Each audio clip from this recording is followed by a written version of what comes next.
آج ہم سب جس وجہ سے یہاں جمع ہوئے ہیں اس کا سب سے پہلا عنوان جشن عید میلاد النبی صلی اللہ علیہ وسلم۔ تو آپ کی شان میں ایک چند اشعار نعت کے پیش کرنا چاہوں گا۔ اے ختم رسل مکی مدنی، اے ختم رسل مکی مدنی، کونین میں تم سا کوئی نہیں۔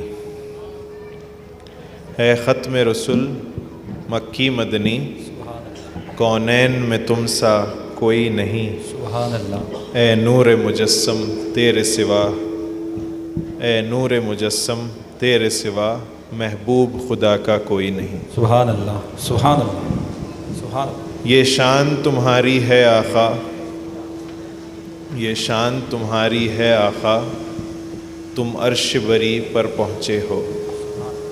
یہ شان تمہاری ہے آقا، تم عرش بری پر پہنچے ہو۔ ذیشان نبی ہیں سب لیکن، ذیشان نبی ہے سب لیکن، معراج کا دولہا کوئی نہیں۔ سبحان اللہ، سبحان اللہ، سبحان اللہ۔ 1500 سالہ جشن عید میلاد آپ سب کو میں مبارکباد پیش کرتا ہوں، اور کوشش یہ کرتا ہوں کہ ہم ہمیشہ حضور اکرم صلی اللہ علیہ وسلم کے بتائے راستے، جو کہ اللہ تعالیٰ نے جسے صراط المستقیم کہا ہے، اس پر چلتے رہیں۔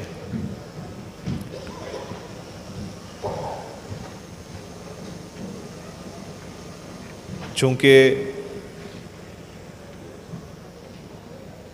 ہمارا دین اتنا وسیع ہے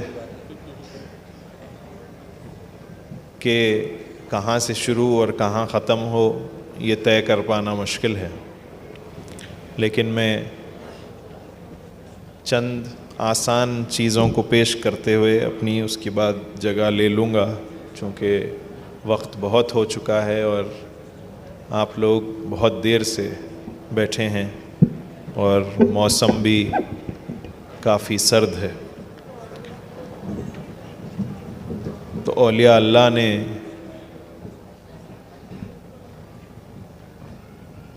جو یہ راستہ بتایا ہے حضور اکرم صلی اللہ علیہ وسلم کا، اولیاء اللہ نے جو تعلیمات ہم تک پہنچائی ہیں، وہ تعلیمات اللہ سے قربت حاصل کرنے کے لیے ہم تک پہنچائی گئی ہیں۔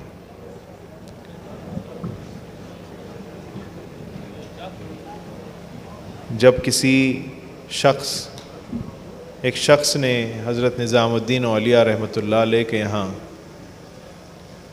پہنچا اور اس نے یہ گزارش کی کہ حضور میں اس ارادت میں شامل ہونا چاہتا ہوں، یعنی سلسلے میں شامل ہونا چاہتا ہوں، تو آپ مجھے سلسلے میں شامل کیجئے۔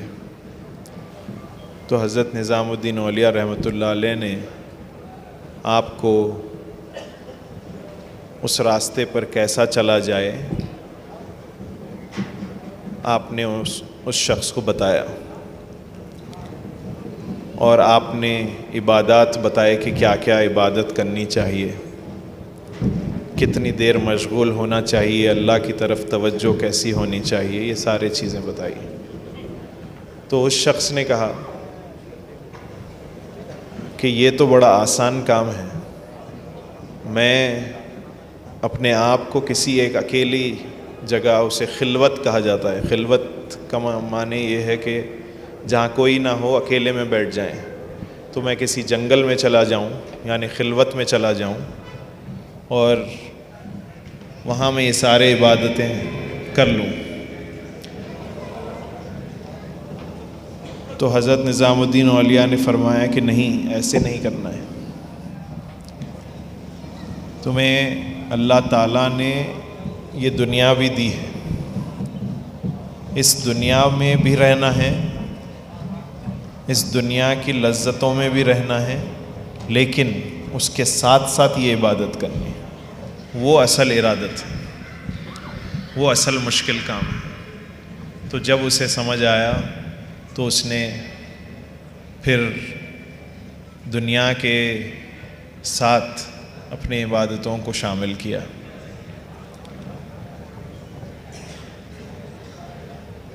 تصوف میں سب سے اہم جو شروعات میں سکھایا جاتا ہے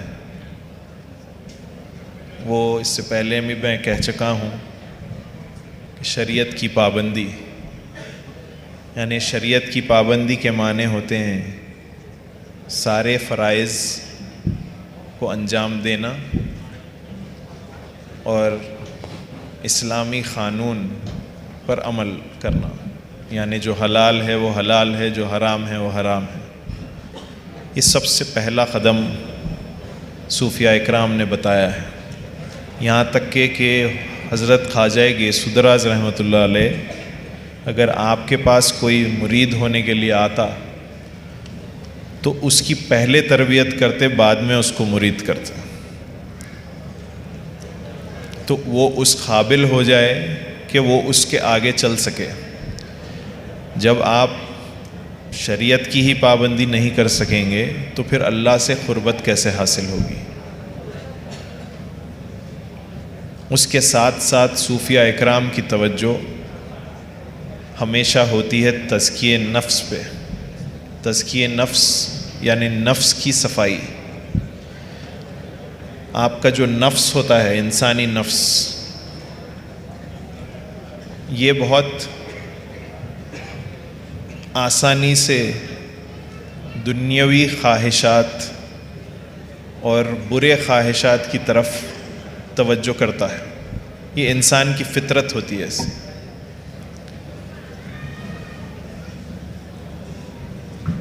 انسان اسی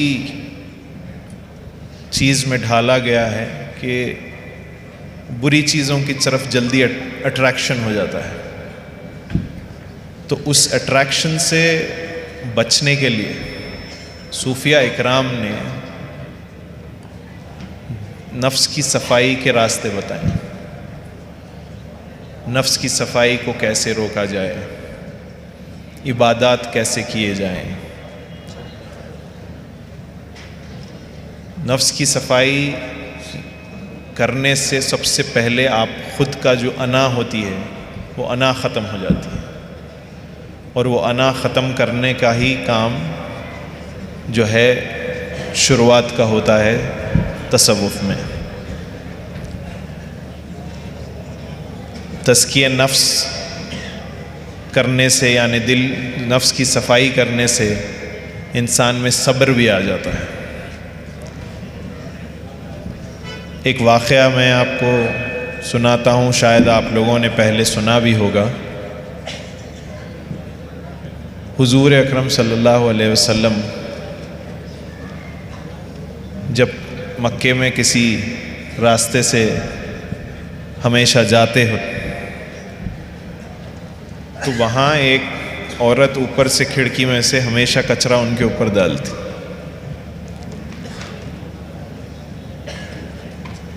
آپ کچھ نہیں کہتے، آپ پھر چلے جاتے.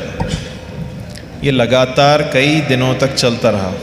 آپ گزرتے، پھر وہ عورت کچرا ڈالتی، پھر آپ چلے جاتے. لوگ بڑے پریشان ہوتے ہیں کہ حضور کیوں کچھ نہیں کہتے. کئی دنوں کے بعد جب حضور پھر وہ راستے سر گزرتے ہیں تو کچرا نہیں گرتا. تو جب حضور پریشان ہو جاتے ہیں اور معلوم کرتے ہیں کہ یہ جو عورت ہمیشہ میں جو جاتا تھا راستے سے کچرا ڈالتی تھی مجھ پر، آج یہ کچرا نہیں گرا، تم اس کے حال چال تو پوچھ کے آؤ. تو کسی کو وہاں ان کے پاس بھیجتے. تو پتہ یہ چلا کہ وہ عورت بیمار ہو جاتی. تو حضور اس عورت کے پاس جا کر اس کی مزاج پرسی کرتے. یہ ہے تعلیمات اسلام. ظلم سہنا ایک الگ چیز ہے، لیکن صبر سے رہنا ایک الگ چیز ہے. کیونکہ ہم اسلام کی جب دعوت دیتے ہیں تو اس کو اپنے اخلاق سے اب ہم کو دعوت دینی ہے. مسلمان پہچانا جائے تو اپنے اخلاق سے، کیونکہ انسان تو سب سارے ایک جیسے دکھتے ہیں، لیکن حضور اکرم صلی اللہ علیہ وسلم کی تعلیمات، آپ کے آداب، آپ کے اخلاق پر اگر عمل کریں گے تو جب دور سے آپ کو کوئی یہ شخص ڈھونڈے گا تو پہچان لے گا کہ ہاں یہ مسلمان ہے. ہمارا کام اسی طریقے سے، کسی کو تکلیف دینا ہمارا کام نہیں ہے، تکلیف سہنا ہمارا کام ہے. تو اللہ تعالیٰ ہمارے صبر کا پھل بھی دے گا. میں زیادہ طویل اپنی تقریر نہیں کرنا چاہتا، کیونکہ آج تنگی یہ وقت ہے. بس انہی باتوں کے ساتھ میں جتنے حضرات، خاص طور سے سلیم احمد صاحب، وجے سنگھ صاحب اور بسوا کلیان کے مشائخ نظام، علماء اکرام اور جو ٹیم اس جلسے کو آرگنائز کرنے میں لگی تھی، میں آپ سب کو مبارکبادی دیتا ہوں اور میں شکریہ کہتا ہوں کہ مجھے یاد کیا. تو میں نے اپنے وعدے کے مطابق یہاں آیا ہوں اور آپ سب کا شکریہ ادا کہ آپ لوگ سب تشریف لائیں. عزت افزائی کے لیے میں آپ سب کی شکریہ ادا کرتا ہوں. ایک آخری بات کہہ دیتا ہوں کہ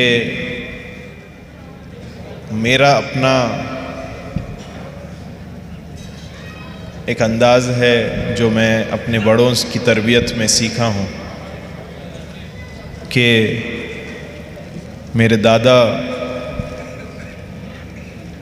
حضرت سجادہ نشین مرحوم سید شاہ محمد الحسینی رحمۃ اللہ علیہ، میرا بچپن بہت ان کے ساتھ گزرا اور ان کی تربیت میں بہت رہا.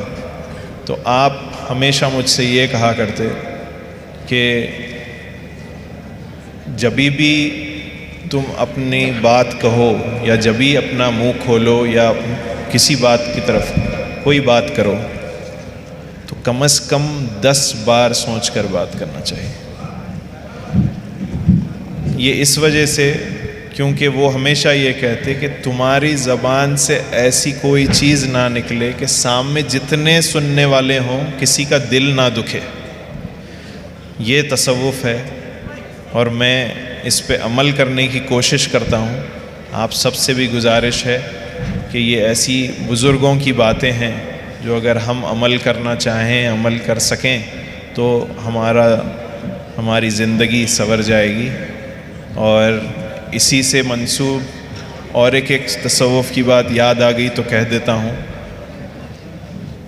تصوف میں آداب و اخلاق کو بہت ہی ترجیح دی گئی ہے، اور کشف المحجوب جو حضرت علی حجویری رحمۃ اللہ علیہ کی کتاب ہے، اس میں آپ نے کہا یہ اسی طریقے کی بات ہے جیسے کہ بات کرنے سے پہلے 10 بار سوچنا چاہیے تاکہ سامنے والے کو تکلیف نہ ہو. تصوف میں حضور حضرت علی حجویری یہ فرماتے ہیں کہ تمہارے اندر اتنے آداب ہونے چاہیے کہ تم اکیلے میں اس طرح بیٹھو، اکیلے میں اس طرح بیٹھو جیسے کہ 100 لوگوں کے درمیان میں بیٹھے ہوں. وہ اس وجہ سے بتائی گئی ہے یہ بات چونکہ تمہیں ہمیشہ زندگی بھر یہ بات یاد رکھنی ہے، کیونکہ ہماری عادت ہوتی ہے انسانوں کی، ہماری فطرت ہے وہی، جیسے میں نے کہا کہ ہم 10 لوگوں میں ایک طریقے کی بات کرتے ہیں، پھر 4 لوگوں میں ایک طریقے کی بات کرتے ہیں، پھر 2 لوگوں میں ایک طریقے کی بات کرتے ہیں، پھر اکیلے میں تو ہم کچھ بھی کرتے ہیں۔ تو یہ بات جو حضرت علی حجویری رحمۃ اللہ علیہ نے کہا، یہ اس وجہ سے کہا کیونکہ ہمیشہ ہم کو یہ یاد رکھنے کی ضرورت ہے کہ تمہیں کوئی دیکھ رہا ہو یا نہ دیکھ رہا ہو، تمہیں ہر وقت اللہ تعالیٰ دیکھ رہا ہے۔ اگر تم یہ بات اپنی زندگی میں اس پر عمل کر لو اور یہ ہم اپنے سوچ میں ڈال لیں، اور ہمیں ہمیشہ یہ یاد رکھنے کی ضرورت ہے کہ اللہ تعالیٰ دیکھ رہا ہے، تو ہمارے سے کوئی گناہ نہیں ہوگا، کیونکہ ہم کرنے سے پہلے سوچیں گے کہ یہ اللہ کے سامنے کیا میں یہ کر سکتا ہوں یا نہیں۔ ہمیں یہ یاد رکھنے کی ضرورت ہے کہ ہم ہمیشہ اللہ تعالیٰ کے سامنے ہیں، اور اگر ہم اس پر عمل کریں گے انشاءاللہ اللہ تعالیٰ ہمارے اس ایسے کام میں اور آسانی فرمائیں، اور اللہ تعالیٰ ہمارے گناہوں کو معاف فرمائیں۔ آگے ہماری زندگیوں میں اللہ تعالیٰ ہم کو گناہ کرنے سے بچائے۔ آخر میں دعا کرتا ہوں کہ اللہ تعالیٰ جتنے لوگ یہاں پر آئے ہیں بسوا کلیان کے، اللہ تعالیٰ ان کے گھروں میں برکتیں عطا فرمائیں۔ اللہ تعالیٰ جن کے گھر میں بیمار ہیں ان کو شفا عطا فرمائیں، جن کے گھروں میں مرحومین گزرے ہیں یا بزرگ گزرے ہیں ان کی مغفرتیں عطا فرمائیں، اور جن کے گھروں میں اولاد نہیں اللہ تعالیٰ انہیں نیک صالح اولاد نوازے۔ وآخر الدعوانا ان الحمدللہ رب العالمین۔ پیر طریقت آل نبی اولاد علی سید